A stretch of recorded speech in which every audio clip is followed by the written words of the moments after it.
Today, I'm gonna teach you how you can make a one-take music video. Without further ado, let's dive on in.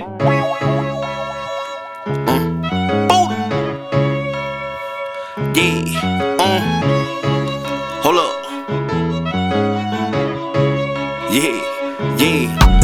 First thing first, man, I hate a motherfucker that be trying to put words in my mouth. Do the wrong shit, get dropped where you stand, nigga, that's how I go in the south. She can't ride with a team, she don't got no ass, need a bitch with a bounce. Baby, let me fuck till I nut and you gotta eat it up, can't use no towel, ew. I don't care about no compact, Glock 17 sticking right out the pocket. I don't take nobody word, I don't care if he a thug, if he sing like Takashi. I'm finna trap where the niggas cook up right in front of you like it's hibachi. Baby, I'm hot, Sriracha. Your man better stop, he not me, no. Nigga put dumb on the track in measles, nigga know it's gon' bump. Nigga don't want no smoke, them nigga gon' run like Forrest Gump. Run it back like Tyree Hill, nigga check the score, we gon' feel it safe. Clock in like 9 to 5, I punch the clock, then move the place. Hard buzz, don't send a shake, I call a blackhead, I'm in her face. By the paper, I'm on time, hell no, not a minute late. I'm off in the trenches, I'ma get it, I'm just a different breed. Glizzy got extensions and intention, we speak Glockanese. Glockanese, trapping these, I smoke broccoli and all the niggas hate it. Big dog come from outer space, one time is really all it take. Feeling very Russian with this cake. Stick make them sing like Drake. Automatic causing static, need a paddock, now I add it up. Them niggas got butterfingers, they ain't catching up. Give him an Oscar, he acting up. Hey pressure, why they boys mad? My bitch got behavior problem cause she bad as fuck. I know the stick got 50 and the Glock got 50. When I see a op, I get that boy a buck. The whole buck like Giannis, metal in his mouth, what the dunnest. I get the tail and slide, I'm feeling like Sonic, your bitch wanna punt it. Ayy, the plug just sent me 100 of them things, I really been feeling like plies. It seems like I always get in the shit, I feel like a fly. My niggas treat beef like lettuce on burgers, they drop through and hang out the side. Baby, I'm hot, Sriracha. Your man better stop, he not me. If I wanna fuck, she gon' call off work. Had that bitch praying to Allah. Hating when these hoes be acting so childish, I gotta put them in time out. I like to fall asleep deep in that pussy. When I wake up, I gotta climb out, yeah.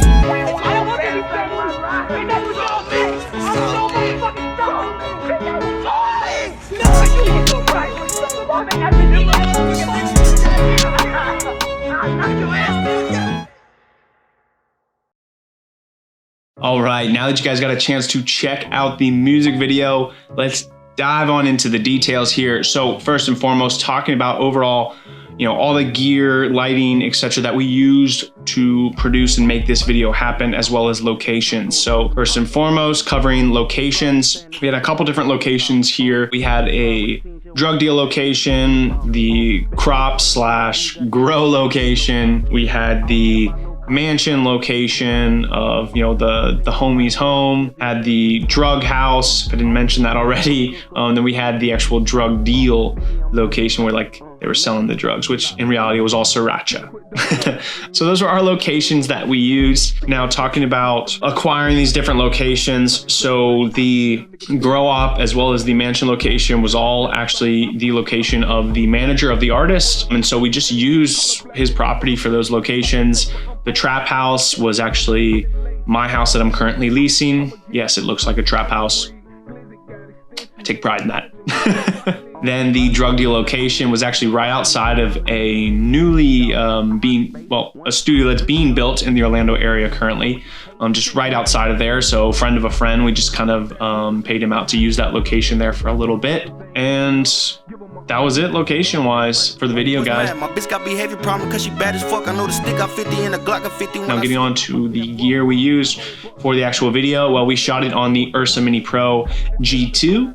We used some beautiful DZO film Cine glass, their Vespid primes, and we used a 25mm the entire time. We did have a Black Pro Mist on there. We had the Tiffin 1/8 Black Pro Mist on that lens for the entire production. Then in regards to stabilization, we used a Ronin S on top of the I apologize, guys. I'm not sure of the actual model, but it is a Tilta Steadicam branded model. It's owned by my friend Emmanuel Zabala, who I brought onto the project as our Steadicam operator. So it's his stabilization gear. So it's that Tilta unit, and then he actually puts the Ronin S on top of that, and that kind of creates a fake Trinity Steadicam, if you've ever heard of the Trinity Steadicam. So we're super awesome, incredibly stabilized, and just beautiful, buttery smooth image. And then on top of that, we use the nucleus follow focus system in order to wirelessly control, because, as Emmanuel is operating and moving that Steadicam, anytime you're dealing with those, we're having someone else pull focus. As you continue to grow and scale up, eventually you'll get to that point on your productions where you're doing that for like everything as well. So, nowadays, especially now that I've recently picked up a cinema glass package, all of the productions, we have someone follow focusing. It's just smoother, faster, more efficient. The focus ends up being locked on way more. It's one less thing I would have to focus on while operating the camera, being a DP. Don't have to worry about keeping it in focus anymore. So that was kind of some of the gear there. I'm trying to think if there's anything else we missed. Hollyland Mars 400S Pro kit or wireless transmission for video. So I used an iPad for directing, and then we used that Hollyland system with a Portkeys 7-inch monitor for Emmanuel, so he could actually kind of view and see what he's actually operating and filming. That's how I go in the South. She can't ride with the team, she don't got no ass. Getting into the details of the actual operation and process. So guys, in order to make this video happen, the biggest factor was the pre-production. To make a one take is extremely, extremely difficult. Arguably, in some senses, more difficult than just like a standard music video, because there's really no opportunity for failure or mistakes or mix-ups. So for instance, with this music video, it wasn't a true fluid one take. We knew we were going to utilize things like blocking and cross framing, so we could utilize keyframes and other factors to kind of make it feel like a one take. But even with those instances, you have to realize the key factor here is timing, guys. Being off just by 3 seconds can ruin everything. So your first 2 shots are on point, and then let's say between shot 2 and shot 3, shot 2 ends at 42 seconds, shot 3 needs to start at 43 seconds. Well, if you mess up and your second shot ends at 40 seconds and your third shot, you only actually filmed from like 45 seconds on, you have nothing to fill that 3-second gap. What are you gonna do? Did you film random B-roll? I mean, sometimes you can shoot random B-roll shots as coverage, what I call wallpaper. So wallpaper is essentially nasty footage that you just put in, you just plop it in there as wallpaper just to cover up a bad, nasty spot you might have, kind of like having a hole in the wall or something, right? So you can throw some wallpaper in there, but it's not really gonna work or feel good. So the biggest thing I gotta harp on for you guys is really taking the time to nail down that pre-production. So what we did beforehand is we had a full storyboard built out, and we had specific times. So we knew when we needed to go from one scene to the next. So not only did we know the start and end time, but we knew that transition window. Okay, this transition needs to happen between 40 seconds and 43 seconds. It needs to be transitioning. And so then on the day of production, it was really just about doing the choreography, walking through the process and getting the timing right. So with every scene, every location, every shot, we ended up doing a couple different takes. We'd do a couple walkthroughs, generally about 2 to 3 walkthroughs till we felt like we got the pacing pretty on point. Then we'd take a couple of takes. And again, sometimes we got on the first try, other times we needed 3 or 4 tries. And that's really kind of how that process worked. Everything was great. I just want to, we're supposed to be at the next scene when that next verse starts. So technically just need to be out there a little faster. But if not, we can use that, fellas. Look really, really good. Let's get one more.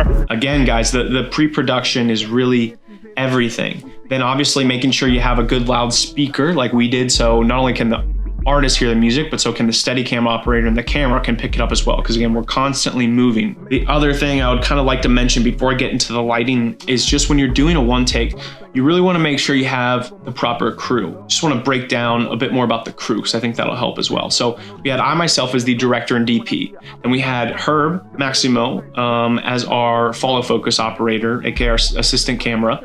We had Oluwase Thomas, who was assisting, doing assistant camera work as well. But more specifically, he was there to act as our guide for Emmanuel Zabala. Emmanuel Zabala is our Steadicam operator. OT is his guide. He's his safety net. So when he's operating, OT is helping guide him, making sure that he's not stepping in any holes, or if he's moving backwards, that he knows when he needs to go, when there's a step behind him, or maybe he needs to move a little to the right or to the left, etc. Right? So he's helping guide him and control that movement, so we're safe on the actual production process as well. That's another huge thing to be mindful of when you have a Steadicam operator. Sriracha, your man better stop, he not me, no. Now getting into the different lighting scenes, guys. So first and foremost, the very beginning of the video, we just had natural light. You know, we scouted the scene, we knew the location beforehand, and I knew that we were gonna have a nice shadow pocket area for where we were gonna have him picking the peppers. So I didn't have to worry about too much with the hard light. Additionally, we planned to shoot early in the morning, so I knew it wouldn't be too hot and our talent wouldn't be stuck there sweating a ton on camera. Definitely don't want that for the look. So we have Buda walking, all just natural light, coming all the way to the shed. Now the shed, this is where we have the cook room. Obviously, you know, we got a bunch of props. We got a bunch of red sand to act like the powdered peppers. We've got a bunch of fake peppers hanging up. I'm gonna talk about the peppers briefly too. What we did on the outside is we literally used Scotch tape and taped like it had to have been 200 or 300 peppers onto these bushes just to make it kind of feel more like a grow up, right? Originally, the manager intended just to do it on like one plant or to put them like in the ground coming up. I wasn't having that. Nah, bruh, nah, we gotta do it right. We gotta do it right. So we ended up actually spending a ton of our time at that first location just setting up these peppers, but it was so worth it to make sure we really sold that look and idea. Now back to the shed, what we did to light this scene, we used the Forza 200 with a Fresnel mount outside of the shed, actually shining in through the back. So we have some really nice, strong backlight. Then we pumped in some haze. So we have some beautiful haze that kind of, again, reiterates more so and helps emphasize and kind of maintains that cohesive feel with the fact that he's cooking in the shed, right? Like he's cooking up in the lab. So the haze works, it's practical, it feels real, it's motivated, but also with that, it creates some really nice light rays. Then additionally, just obviously like we don't want just a simple natural lit room look. Like this is science-y, it's toxic, it's this like gritty, again, like we're emulating like a drug deal Walter White lab, right? So I knew I wanted to have some cool sci-fi colors. So I went, of course, with the green and orange, and we just used the TL60 tube lights, and I believe 1 or 2 Pavo 2 6Cs, put those on top and just had those doing a really nice top-down shine to light that scene and look. Again, using the timing, and we just moved the camera over and used the outside of the shed as blocking for that transition to the next scene. Now from there, we transitioned to our second look, which is at the trap house. Now, lighting wise, this one's pretty interesting, guys. I messed up earlier. I did forget lights that we use. We use the Aperture light bulbs. So Aperture actually sells light bulbs that you can buy. I think they're about $72 or $79 USD each. And these light bulbs are fully customizable. You can do daylight balance, tungsten balance, any type of color, hue, saturation, and you can actually control them all from an app, all from your phone. So if I wanted to immediately switch from lightning flashes to blue to red, I can do that. And what's really cool is these things actually charge when you have them in, you know, the light socket holder thing. So for instance, you could plug the light in, charge it up, and then you can actually take it out and just like hold the light bulb itself, and it will actually power and operate and function that light for, you know, anywhere from like an hour to 2 hours. So you can actually make some really interesting, obscure and unique content just with that as is as well. I just wanted to share that information really quick with you guys. So now into the actual lighting setup. What we did for this scene is we used the Aperture light bulbs. I own 5 of them myself. So what we did in the actual trap room itself, we had 2 light bulbs set up top. We had those both on a blue hue. And then we used my Nainlight Forza 60B with a Lico adapter, and we put a kind of like a fake blind shutter leaflet in there. So that's how you're getting that really cool pinkish reddish light source on that wall that's kind of creating that texture, almost like there's some ominous light source shining through a window. So again, guys, I've talked about in other videos, I love using Lico adapters and spotted light like this. I just think they're so easy to set up, so fast and efficient, and they do so much for making your scene so much more dynamic and interesting. Like imagine if this scene was just all blue, if I didn't have that light shining in there. It would be so boring. Like it'd just be flat image, just all blue, wouldn't be captivating at all. So I think doing things like that can make a huge difference. So that Lico adapter there, that really helps. Then we had another Aperture light bulb in the kitchen. So that was just, again, to create another layer of depth. Didn't want it all black behind him in the kitchen. We wanted more color. Again, just creating that more depth, more space, and more separation from the foreground and the background just makes for a more cinematic and interesting image. And then lastly, as he's walking through, you see him kind of come into that new front room space. And then for that, we used an Aperture bulb as well as a TL60 tube light. We had those cameras both set to like a red hue balance. And so when he's walking into that scene and transitions and gives the box to pressure, we're now in this different environment. So again, we're kind of transitioning from a blue room to a red room. Again, creating that separation, that dynamic image by separating with color. It just makes for a more cinematic image, guys. I love it. Now transitioning from there, again, utilizing blocking that then places us into our next scene where it's pressure carrying the drugs DIY style. So all we did was get like a cooler styrofoam box, cut a hole in that so we could put my camera on it upside down. So we used pocket 4K camera. Man, I keep lying to you guys. I forgot that in the beginning. I apologize. We used pocket 4K camera, put it in like just a standard brown shipping box, then put this cooler box over top, setting with the lens right in the middle. We had my Canon 16-35 used for that one. Vespid 25mm prime just wasn't wide enough. That's what I'm using right now. Wasn't wide enough. You couldn't see the inside of the box. You could, I mean, still function as a POV, but you couldn't see the inside of the box. So it defeated the purpose of making this style of shot. So anyways, we used the 16-35 and then we just had pressure literally carry that from like, we were just underneath the house in a nice shaded area. So we had good even light, but tons of natural light pouring in from the sides. So that's how we really lit and had the lighting for that setup. And you just carry that to the car and then shut the trunk. That was it. That was a lighting setup and look for that whole scene and area.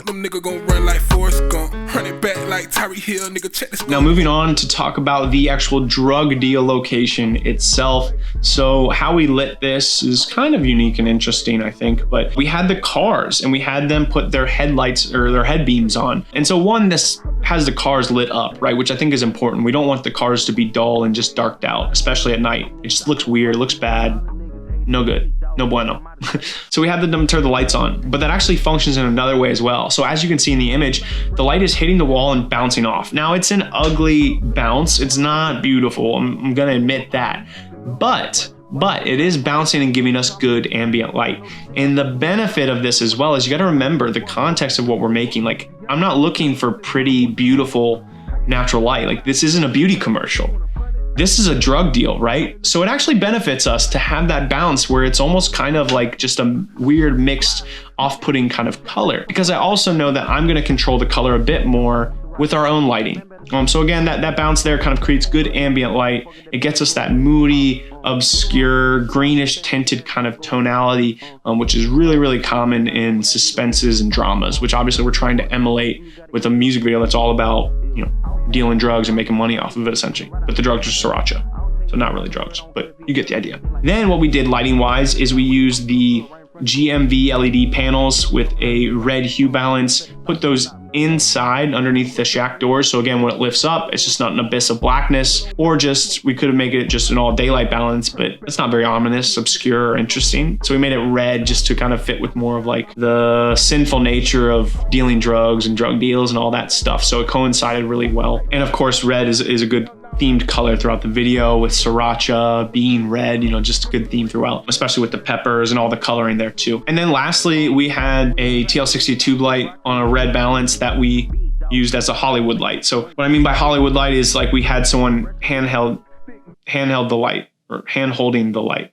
I don't know how to say that in English. But anyways, they're just holding it with their hands. So as the camera, as Emmanuel is slowly pushing into the scene, they're first shining away. Then I say fly in the light, they fly it in, and then they start moving into the scene as well.